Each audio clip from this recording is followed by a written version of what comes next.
At sa tanghali ay doon na kami pumunta sa bahay nila Christina. Sumakay kami ng tricycle papunta sa lugar nila.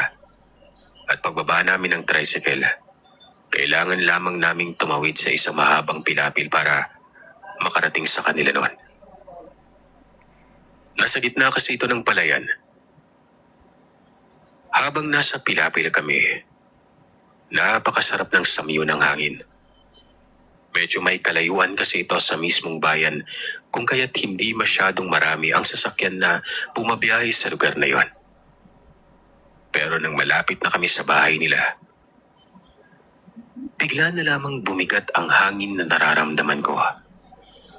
Yun bang hangin na may dalang negatibong pakiramdam? Maya-maya ay nilapitan ako ni Martin at tinanong kung ayos lamang ba ayon sa kanya. Nakita niya kasi umanong hindi ako komportable. Kanina pa ako umano ganon.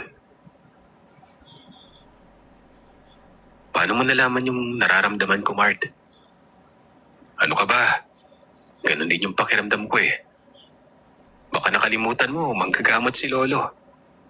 Pagpapaalala nito. Ay, oo nga pala no. Bakit parang naging makakalimutin na yata ako? Naunang hinawakan ni Christina ang kamay ni Lorna. Kagad na ipinakilala sa kanya mga magulang. Abot-tenga naman ang pagkakangisi ng mga magulang nito. Habang inaabot ang kamay ni Lorna at nakipagkamay. Kasunod noon ay ang pagtitig nito sa amin ni Martin ng mabigat at tila ba nagpapahiwatig ng parang hindi kami gusto. Maya-maya pa, Sir Seth. Bigla na lamang akong nakaramdam ng panghihina. Para bang umiikot ang paningin ko nun. Dali-dali akong sinalo ni Martin. At hindi ko na namalayan ang mga sumunod na nangyari. Nagising na lamang ako na nasa bahay na ako nila Martin at nagamot na ako ng lolo niya. Tinanong ko siya kung anong nangyari. Ikinuwento niya namang bigla na lamang akong natumba. Mabuti na lamang at nasalo niya umano ako nun. Pinipilit pa siya na ipasok ako sa bahay nila Christina pero hindi na ito pumayag pa. Tinulungan na lamang siya ni Ricky na iuwi ako. Pero imbes na sa bahay ay sa bahay ng lolo niya ako dinala. At si Ricky na lamang ang pumunta sa bahay para ipagsabi sa mga magulang ko ang nangyari nun.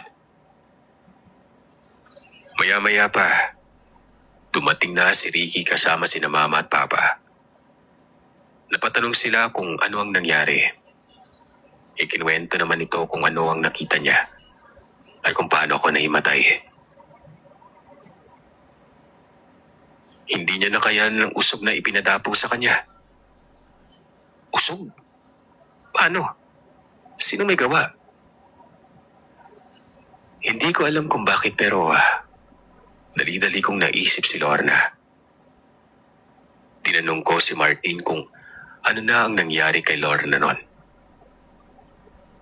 Sinabihan ko si Papa na kung pwede ay sunduin ang mga kaklase namin. Total ay 4:00 pa lamang ng hapon. Sandali lang, may kukunin lamang ako.